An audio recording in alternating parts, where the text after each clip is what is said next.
Voici les 3 raisons pour lesquelles la plupart des business high ticket vont échouer en 2026 et peut-être le tien, et le système précis pour prendre une longueur d'avance durable au point que tes concurrents auront l'impression que tu joues dans une autre ligue tellement que tu vas les exploser.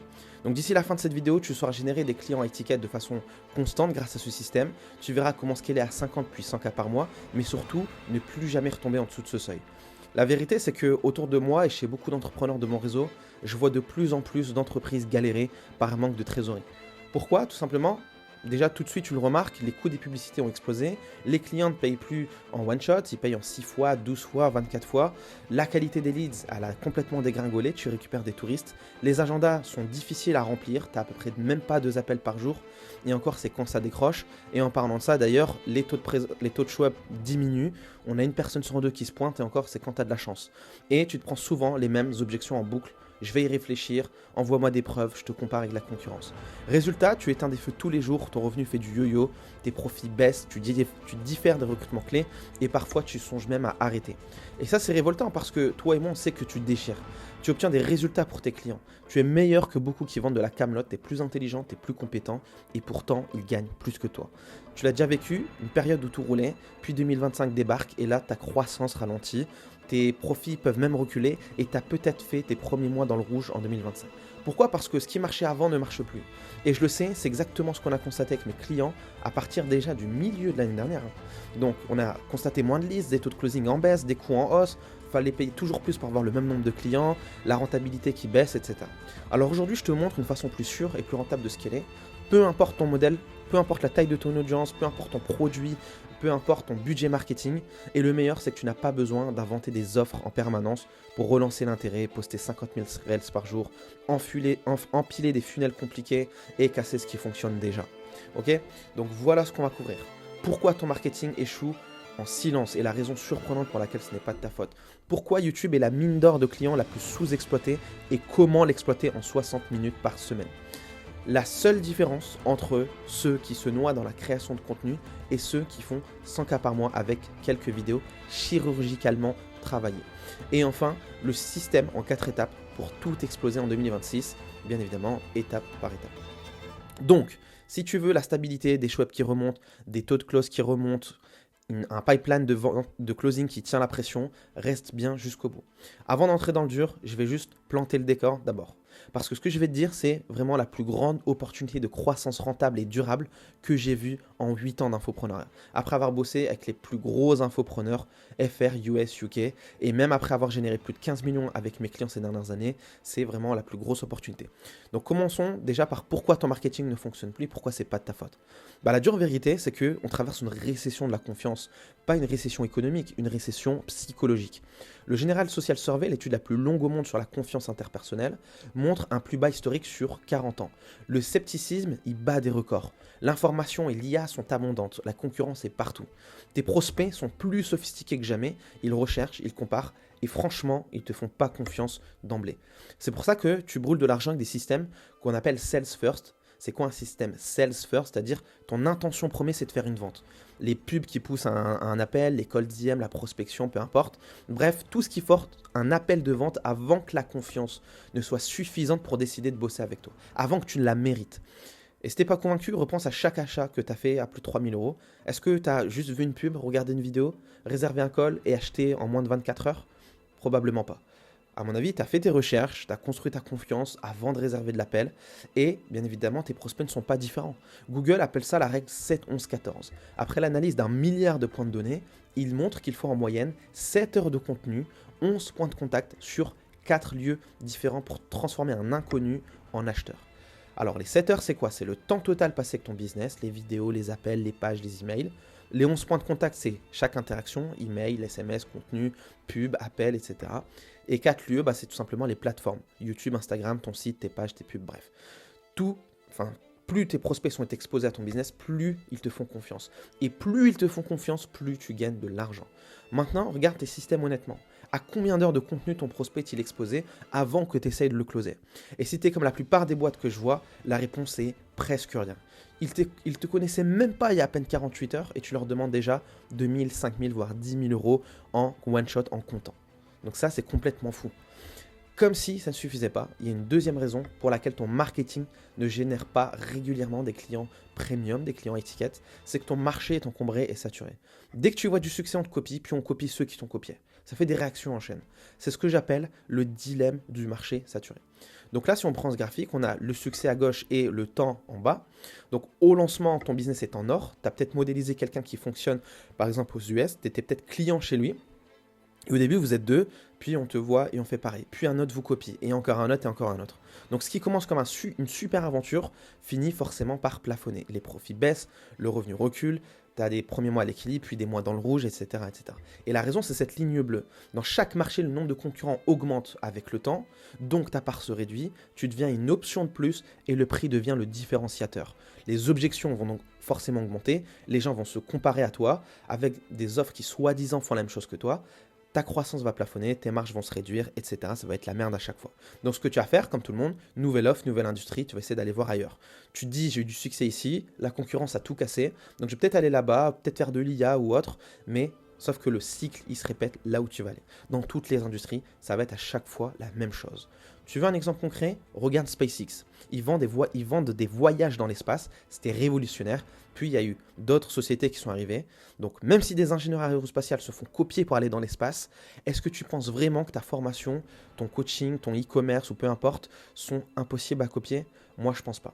Il n'y a qu'une seule échappatoire que j'ai apprise, c'est l'échappatoire au marché saturé. Donc là, sur la même courbe, on a la concurrence qui augmente, sauf que toi, ta courbe, elle continue de monter. Le différenciateur, c'est ton value branding. Ton branding devient un garde-fou. Il repousse la concurrence, il sécurise ta position de leader et c'est la seule chose que tes concurrents ne peuvent pas copier. Personne ne peut être Yomi, les gars, personne ne peut être Hormozy.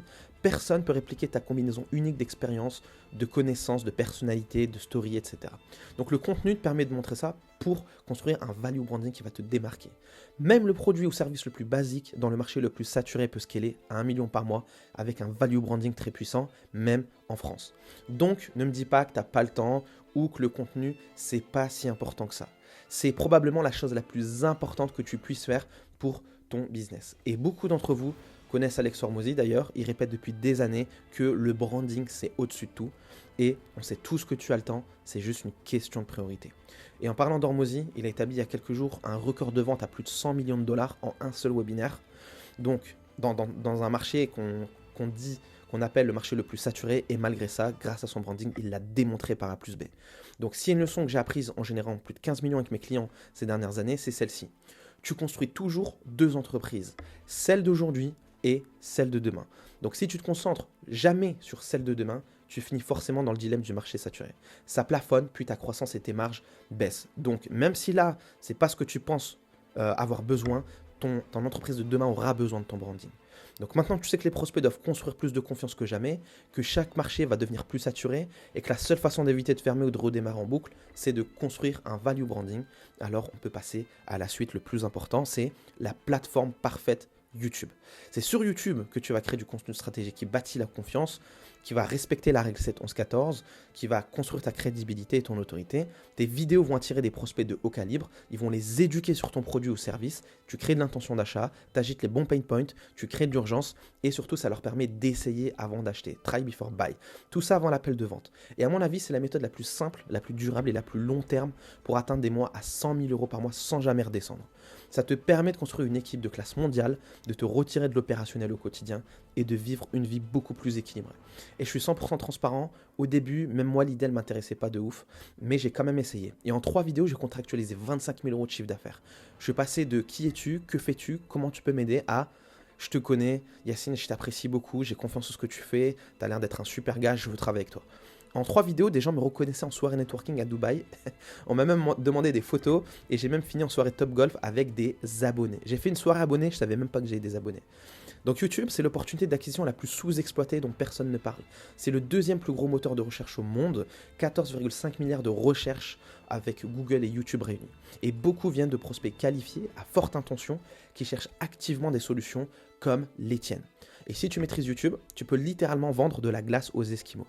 Pourquoi? Parce que YouTube montre ta vidéo à des Esquimaux qui recherchent sur YouTube comment acheter de la glace.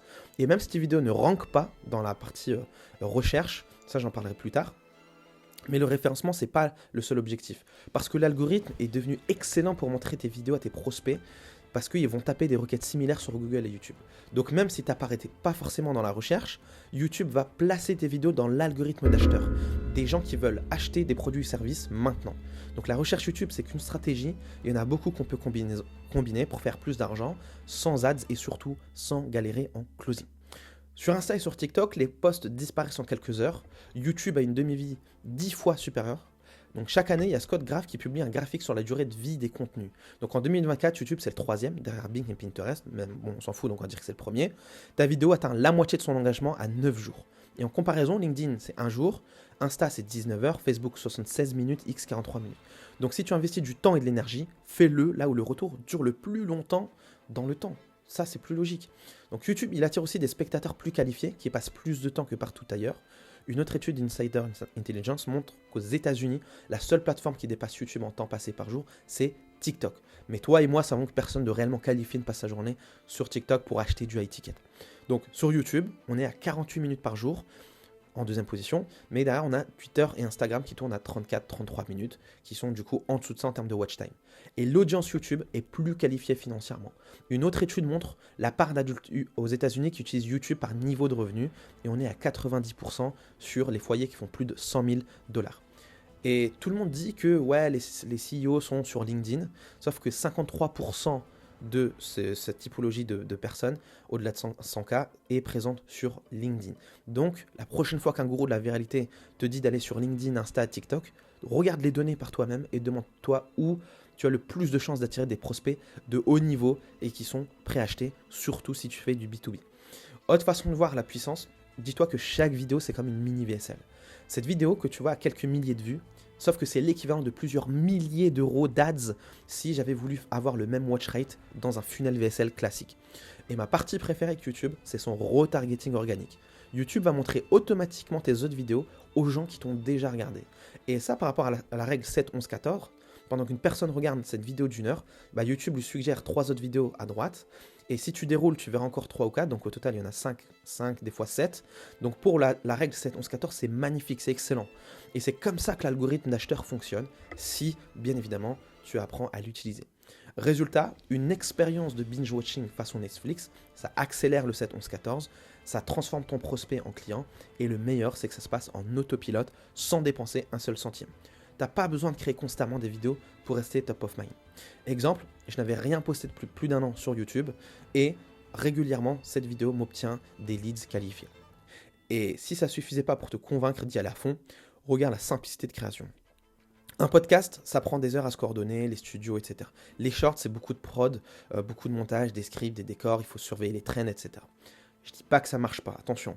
On a utilisé ces stratégies pour notre agence IMO à Dubaï. On est passé de 0 à 3 millions d'euros de ventes en 3 mois grâce notamment en partie à ces stratégies-là et d'autres. Mais on a utilisé ça, donc ça fonctionne également. Mais les vidéos les plus rentables sont sur YouTube. Parfois, c'est juste des mecs sur des iPads ou des captures d'écran qui font 100K par mois avec des vidéos à moins de 1000 vues. Et en moins d'1 heure par semaine, tu peux créer ce qu'on appelle des high nurturing vidéos, des vidéos à forte valeur qui trouvent, éduquent et vendent en pilote automatique. D'accord ? Et il y a une raison pour laquelle ces entrepreneurs à 8 ou 9 chiffres que tu connais utilisent YouTube. Et c'est justement ce dont je viens de parler. Et tu peux regarder ces captures d'écran pour te le prouver. Et en fait, quand tu regardes, même des CEO du Fortune 500 parmi les plus riches du monde lancent des chaînes YouTube et ils vont à fond.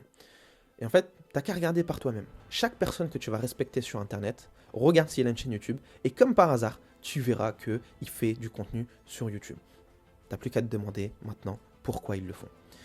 Et la veillée plainte sur YouTube, c'était le temps pour pouvoir avoir des résultats. YouTube, c'est long, il faut être patient, etc. Sauf que les gars, votre objectif, c'est pas de faire 100 000 vues sur un vlog. Votre objectif, c'est de faire 5 clients étiquettes de plus par mois, qui payent en comptant, en one shot, qui sont auto-closés avant même d'arriver sur l'appel. Il ne s'agit pas là, les gars, de danser devant la caméra, de faire des vlogs tous les jours, de courir après les vues, de se ridiculiser sous prétexte de faire des hooks virales, etc. C'est exactement l'inverse de ce que prêchent les gourous, la viralité. Il y a une raison pour laquelle ces vidéos ennuyeuses génèrent des millions pendant qu'ils vendent encore des formations. Et c'est la règle 7, 11, 14. Viral n'est pas égal à argent. Ici, on parle d'un système stratégique pour générer un maximum de résultats avec un effort minimal. Et c'est ça le plus important. Donc si tu es une chaîne de divertissement, que tu veux juste faire des vues, vas-y, fonce. Moi, je parle aux propriétaires d'entreprises qui vivent les problèmes qu'on a listés plus haut. des coupures en hausse, des taux de show-up qui sont en baisse, des taux de closing en baisse, une faible confiance, une forte concurrence, et qui veulent savoir du coup quel est le minimum de travail pour combattre tout ça et revenir à la croissance et jamais redescendre sous des paliers de revenus. Et c'est pour cette raison que je parle de value branding et pas de simple personal branding. Et d'ailleurs, je me permets de faire un petit appel à l'action. Sache que pour quelques euros, tu peux aller dans la description et accéder à High Ticket School. Tu verras le système complet découpé en profondeur avec tous mes templates d'agence, mes scripts VSL, mes slides webinaires, les textes d'ads, les séquences emails et les scripts de closing pour quelques euros. On vient de le sortir et c'était comme moi que tu veux qu'on te dise quoi faire, de choper les templates, les meilleurs templates qui existent sur le marché. Donc je te recommande d'accéder, bien évidemment, après la vidéo, me casse pas le watch time. Un point clé dans cette récession de confiance, c'est les créateurs de contenu, les influenceurs classiques sont forcément du coup en perte de vitesse. Peut-être que tu publies des reels chaque semaine et que tu t'identifies comme un créateur, sauf que le vrai switch, c'est d'être un entrepreneur qui crée du contenu, ce que j'appelle un contentpreneur. La différence, c'est que le créateur se demande qu'est-ce qui va devenir viral et il fera tout pour des vues. Des micro-trottoirs, des hooks farfelus, des interviews, du porte-à-porte, il va copier des challenges, suivre des tendances, etc. Il devient l'esclave de l'algorithme, production de plus en plus élevée, grosse équipe, son KPI c'est les vues. Et honnêtement, beaucoup d'agences, de gourous, ils continuent de le dire, fais ceci, fais cela, fais les trends et tu verras tes ventes vont exploser, sauf que rien ne se passe. Et du coup, tu dois embaucher des appointment setters qui vont call DM tes viewers pour mendier derrière des rendez-vous en DM. Et le content entrepreneur, lui, se demande quel problème je résous, quelle preuve je montre, quelle vidéo mène à une vente. Il ne crée que du contenu qui génère des ventes. 1 à 2 vidéos par mois suffisent sans grosse production. Et derrière, tout le message est cohérent. La vidéo, la landing page, le site, le funnel, le closer, tout le monde dit la même chose. Ça augmente les conversions, il y passe moins de 1 heure par semaine et son KPI, c'est les ventes. Il devient leader d'opinion, non pas en copiant, mais en publiant des vidéos longues, réfléchies, que d'autres se servent en référence. Surtout, il inverse la demande. Il ne court plus après les conversions et les conversations. Il devient un aimant à clients qualifiés qui se battent pour un créneau dans son agenda. À quoi ça ressemble chez moi? Bah regarde, 192 vues. N'importe qui dirait ouais, bof, c'est pas ouf. Sauf que le résultat, c'est un client à 8 000 € signé sur mon ancienne offre Agence Done For You. Donc dans une prochaine vidéo, je vais te montrer comment canaliser ce temps d'exposition et cette confiance fraîchement gagnée grâce à YouTube et la transformer en vente à étiquette payée cash grâce à un écosystème d'omniprésence poussé par une nouvelle façon de faire des ads, la pipeline de propagande post-booking après une Add Value VSL ou un webinaire et surtout le VSP funnel. Oui, un funnel de closing. C'est tout nouveau, ça vient de mon mentor US qui a fait un tout comme X et ça te rend ultra compétitif sur la partie closing. Je n'ai plus qu'effleurer le système ici, mais si tu veux accéder à High Ticket School pour quelques euros, tu as accès instantanément via le lien en description. En attendant, je te souhaite de t'abonner à la chaîne, c'est la meilleure chose que tu peux faire pour ton business, c'est t'abonner, cliquer sur la cloche de notification et reste à l'affût parce que ce que je vais sortir dans ces prochaines vidéos, ça va être juste du banger. Allez, prends soin de toi et on se dit à très vite. Peace.